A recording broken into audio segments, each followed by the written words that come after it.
Rekan-rekan sekalian, berikut ada tip bagaimana pakar keamanan cyber menjelaskan tip bagaimana kita menghindari dari malware rekam PIN M-Banking kita. Sangat berbahaya, terutama yang punya HP dan punya M-Banking.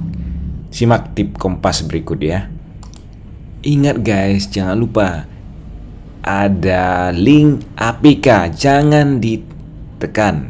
Kalau kita mau install aplikasi-aplikasi itu di Play Store, karena di Play Store lebih aman karena sudah dibersihkan atau sudah disortir, sudah diperiksa oleh Google ya. Polisi membongkar modus penipuan info kiriman paket lewat pesan singkat yang menyertakan link aplikasi. Menurut aplikasi tersebut, pelaku menguras rekening korban setelah meretas dan menguasai ponsel dan seluruh data di dalamnya. Korban sebanyak 493 orang dengan kerugian mencapai 12 miliar rupiah.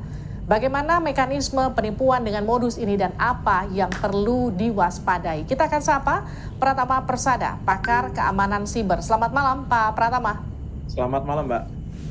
Ini modusnya seperti apa? Kita sebetulnya sempat mendengar ini beberapa bulan yang lalu, tapi kenapa korbannya tetap semasif ini?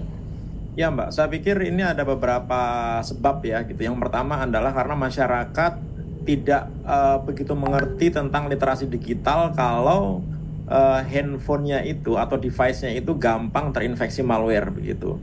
Kemudian juga masyarakat kita ini terlalu percaya sama orang begitu, sehingga kan sekarang ini banyak orang belanja online ya gitu, sehingga biasanya kurir gitu motoin barangnya kemudian ngasih tahu kita, Pak, Bu, barangnya sudah sampai ya gitu. Nah, ini kebetulan yang dikirim itu bukan gambar tapi adalah aplikasi ekstensinya APK gitu. Masalahnya tidak semua orang ngerti masalah IT kan, nggak ngerti masalah teknologi begitu, sehingga ketika ada orang mengaku kurir gitu, seolah-olah dia kurir ngirim gambar, ini udah nyampe ya gitu. Begitu diklik ternyata install aplikasi. Nah, celakanya sebenarnya ketika ngeklik link itu akan diminta permission gitu. Apakah boleh ngakses SMS?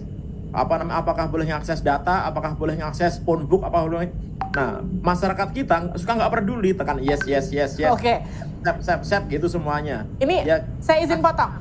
Jadi ketika kita klik linknya, sebetulnya sudah ada permission di sana. Jadi sebetulnya kalau kita agak sedikit lebih cermat dan teliti, tidak asal klik-klik, itu kita sudah tahu bahwa ini ada upaya dari aplikasi untuk mengakses dari mulai aplikasi handphone sampai nomor telepon begitu yang ketika kita mengklik itu begitu Pak Pratama. Ya, secara default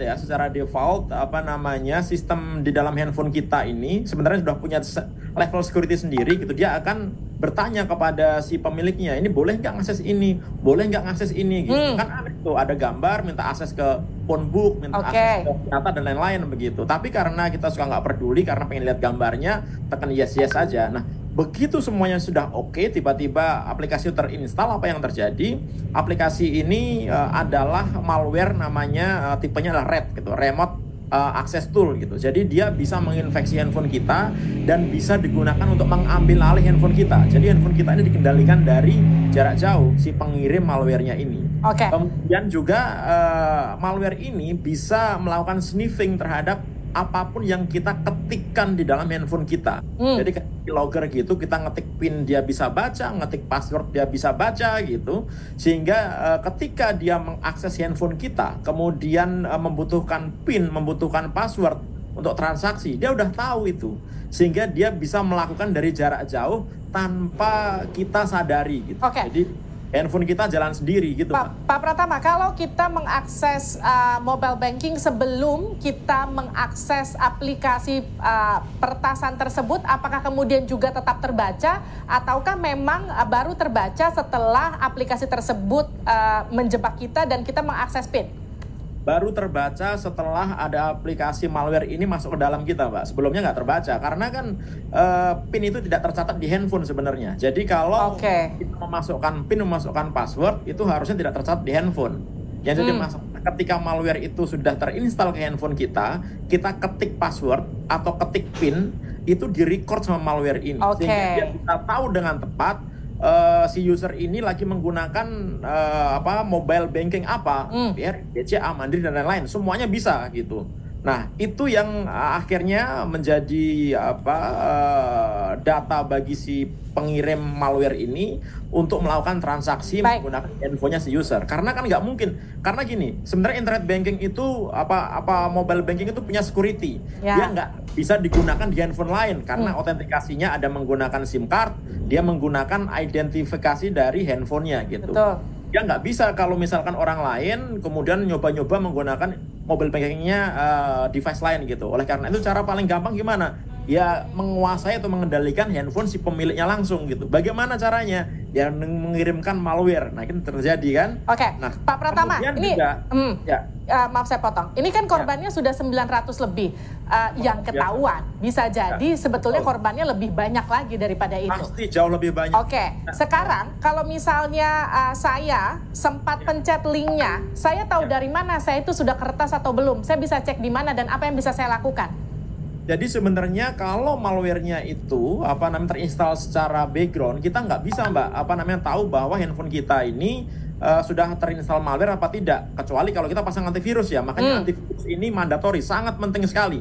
Banyak antivirus gratisan bisa dipakai. Oleh karena itu yang nonton tayangan ini harus pasang antivirus gitu, karena bisa menjaga kita dari malware. Tapi kalau sudah masuk, kita nggak bisa ngecek. Kenapa? Karena ini hidden, nggak ada aplikasinya, nggak kelihatan gitu. Nah, tapi kita bisa merasakan tanda-tandanya kalau misalkan handphone kita ini kena malware apa enggak gitu. Misalkan yang pertama, kita pakai pulsa, biasanya pakai data yang biasanya habis dalam waktu sebulan 10 giga, ternyata dia habisnya dalam seminggu udah habis gitu. Baterai yang biasanya semalaman baru kita cas, tiba-tiba siang udah habis gitu. Atau tiba-tiba handphone kita taruh dalam keadaan idle, kita pegang kok hangat nih gitu. Berarti ada yang kerja di belakang layar nih gitu. Nah itu ada tanda-tanda ada malware yang bekerja di handphone kita gitu. Atau misalnya kita dapat SMS dengan karakter-karakter aneh gitu. Atau misalkan tiba-tiba handphone kita restart gitu. Nah itu ada masalah di handphone kita, sehingga harus kita benerin dulu handphone kita ini gitu, supaya kita yakin bahwa handphone kita ini benar-benar clean. Oke, Pak, kita cukup hard reset ataukah misalnya katakanlah gini, penyelamatan pertama ketika kita curiga setelah pencet aplikasi, apakah kita terjebak atau enggak, apakah kita bisa langsung uninstall mobile bankingnya terus kita selamat atau gimana? Nggak bisa kita install mobile banking ya, karena itu nggak ngaruh gitu. Kita install aplikasi M-Banking, kita install nggak ngaruh karena malware-nya ada di dalam handphone kita. Cara terbaik dan tercepat adalah kita backup semua data-data kita di device lain di komputer gitu. Kemudian kita lakukan factory reset. Setelah itu baru kita balikin lagi datanya dan install antivirus gitu. Jadi harus factory reset ya, reset ulang semuanya ya. Iya. Tapi gini, ada beberapa malware yang dia masuknya bukan di sistem drive-nya device gitu. Dia bisa masuk ke EEPROM-nya. Artinya apa? Walaupun kita factory reset, tapi malware-nya nggak hilang gitu. Aduh. Terus gimana dong? Kayaknya sih nggak. APK yang digugakan untuk RAT ini kita factory reset dia bisa hilang gitu. Tapi ada malware lain yang begitu masuk, dia masuk ke EEPROM, nggak bisa kita hapus walaupun kita di factory reset gitu. Oleh karena itu cara terbaik ya ganti handphone gitu. Oleh karena itu sebelum kita kena itu harus punya antisipasinya selalu update sistem operasi yang ada di handphone kita. Kemudian jangan menggunakan jangan install aplikasi dari pihak ketiga selain di Apple Store atau Google Play. Google Play sama Apple Store aja banyak aplikasi yang masih ada malware-nya, apalagi dari luar gitu. Ya kan? Nah, kemudian juga jangan klik link sembarangan. Udahlah, haram itu sebenarnya gitu. Kalau saya boleh bilang gitu, nggak usah lah klik link sembarangan. Kalau ada link, mendingan ketik aja di browser gitu. Misalnya dari bank gitu, ketik aja di browser gitu. Mencari informasinya. Jangan ngeklik linknya. Kenapa? Karena banyak juga malware yang dia tidak butuh permission dari user gitu. Jadi begitu kita klik, tiba-tiba install aja gitu. Nah, contohnya beberapa yang kena, jurnalis kan dulu pernah kena itu kan. Begitu diklik tiba-tiba udah install aja. Gitu. Nah, itu bahaya juga gitu. Semoga perbincangan kita ini bermanfaat untuk para penonton yang menyaksikannya dan juga bisa mengantisipasi diri supaya tidak terjebak dalam aplikasi yang bisa meretas sistem keuangan kita. Terima kasih Pak Pratama Persada, pakar keamanan siber telah bergabung bersama kami di Sapa Indonesia Malam.